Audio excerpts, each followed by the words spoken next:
Welcome back. Sorry I wasn't around yesterday. Had some technical issues. Ended up renaming my channel. It is now Rick's Rolling Rant. Imagine that, a couple of guys had the same idea. So I changed up the name. Had some other technical issues. A lot happened yesterday. Lots happened today. As these issues keep coming forward, new things start coming to light. We start to figure out causes, reasons. Some things are without reason. Come to find out, the school in Parkland has a camera system. And you'd think with that camera system they could track what was going on. For some god-awful reason, this camera system they've got was on a 20-minute delay. Who in the world has a camera system that's on a 20-minute delay? The entire thing was over before they knew what was going on. That shouldn't have happened. That should be an instantaneous live feed, and somebody should be monitoring it.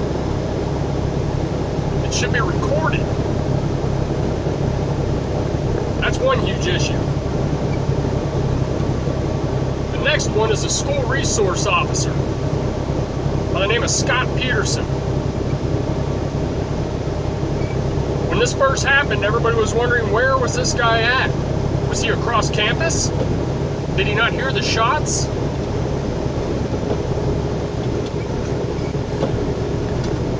You know, I am a huge law enforcement supporter. I've seen firsthand what it is they go through, what it is they have to deal with every day. I've fought beside them.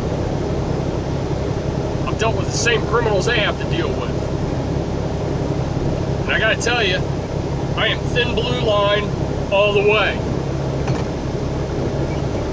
But come to find out, this Scott Peterson heard the shots, was standing outside the building.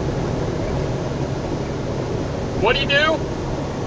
He called for backup and then sat there. Did nothing. 4 minutes. While inside this building, people were being slaughtered. Innocent children were being slaughtered. And he did nothing. You, sir, are a disgrace to the badge. You're a disgrace to every man and woman who ever carried a badge. You're a disgrace to this country.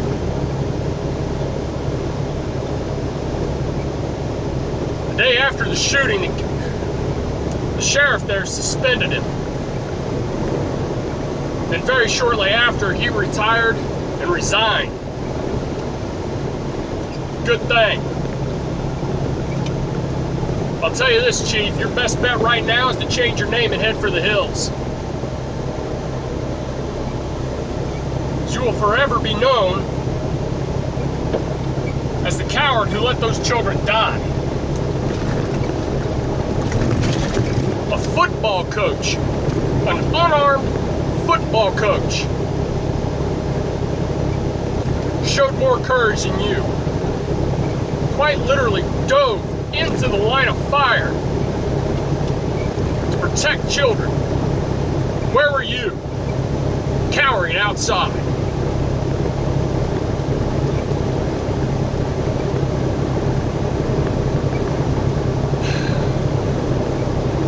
Yeah, and that's all I got to say about that. Watched a few major things happen yesterday as well. Watch people start to come together. And going on right now is CPAC, Conservative Political Action Conference, where all the conservatives, Republicans come together, have this huge conference. If you haven't seen any of it, I invite you to, because it had a lot of great speakers. Had the Vice President, Mike Pence, had Ben Shapiro. If you've never heard Ben Shapiro, look up some of his speeches. This guy's awesome. love his speeches. They're very heartfelt, very intelligent, very well put together. His thoughts are concise and very well thought out. He's a great speaker. Another guy that was up here at the conference speaking,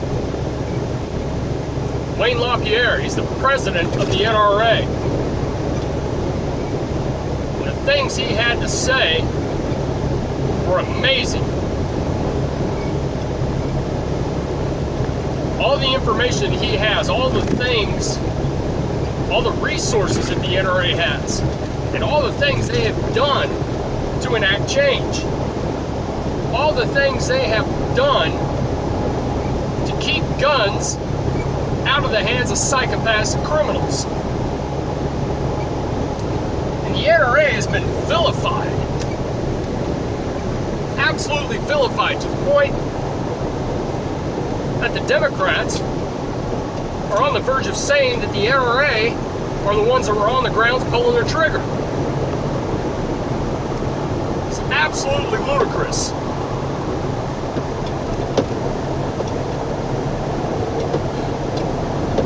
They've got all these ideas coming up for how to keep this from happening again. A lot of them are insane. Guess which side those are coming from? A lot of them are very well thought out ideas. They're doing exactly what they need to do. Another thing that happened yesterday was a roundtable discussion with the president. And he had everybody in there. Had the Attorney General in from Florida. Had a representative from Kentucky State Police, my friends in Kentucky. Check it out. You're going to like it. And on that note, my friends in Kentucky, you've also got a representative there in your state named Rand Paul. He is a very outspoken member and leader, along with a guy named Dudley Brown, of a group called the NAGR, National Association of Gun Rights. So some of his ideas you may agree with, you may not, but the NAGR is a really good one.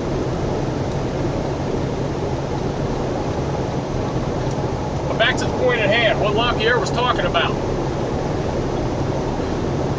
And I was talking about on my last video. There need to be systems in place, databases that identify these maniacs, where the information can go so these people can't get their hands on guns. There are a couple of systems that are already in place that are not being utilized to the full extent. One is the NICS, not NCIS with Mark Harmon. This is the NICS, National Instant Check System. And how this came about was in large part due to the NRA. Back during the Clinton administration, Clinton put into place a mandatory waiting period on firearms. A lot of you are going to remember this. The reason that went away was it was replaced with the NICS. So whenever you walk into a gun store and try to buy a firearm, you have to fill out some paperwork, and they run you through this NICS. Now, the way this works is that convicted felons, people who are prone to violence, domestic violence, things of that nature, and anyone who has been mentally adjudicated unfit to own a firearm goes into this system. And the very act of these people going into a gun store to try to buy a gun is a felony.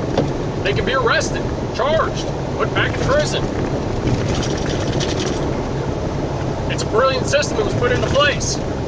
Here's the problem.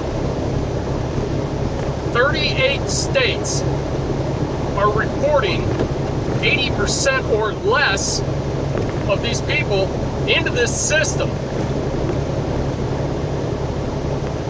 That means these psychopaths, killers, convicted felons are still able to walk into a gun store and sneak through the cracks in the system and buy a gun. And they call them cracks. This is not a crack, this is the Grand Canyon. So one thing you need to do is look up and find out if you live in one of these 38 states. And if you are, blow up the phones of your senators and congressmen, governors, mayors, whoever you have to get a hold of, and force them to tell you why. Why are these people not getting put into the system? Who is failing at their jobs, and why do they still have their job?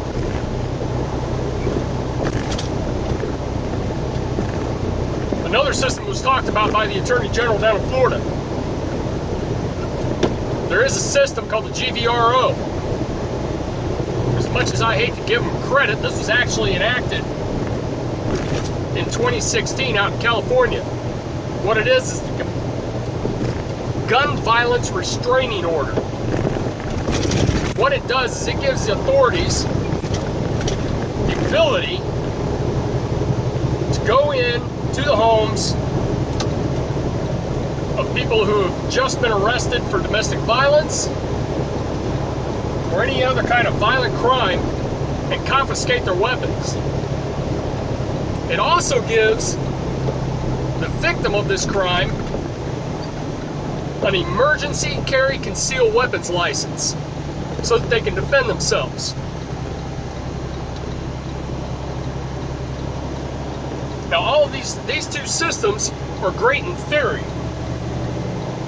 My idea is, and my problem is that there is too much information that is not going into these systems. That needs to change. Just like I was talking about in my last video, this little punk down in Florida had all of these red flags. 20 visits from a social worker, who, by the way, deemed him not to be a threat. 39 visits from the police.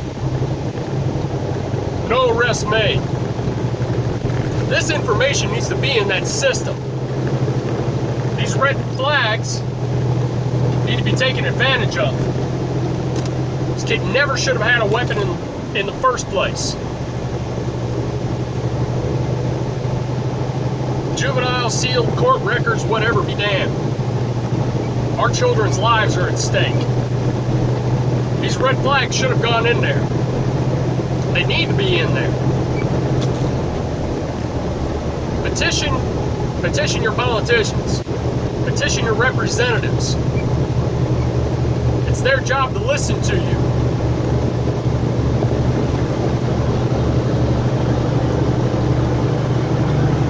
I'll tell you what, during this Political Action Conference, CPAC, there was a lot of speeches made by a lot of great people, and they had some fantastic ideas. LaPierre is one of them. Look up the speeches. And look them up in their live broadcast. Don't depend on a biased news media to tell you what's going on. You're going to get a skewed 30-second depiction of what happened based on their narrative. They're lying to you. And of course, these are stations that are all want to call for gun confiscations.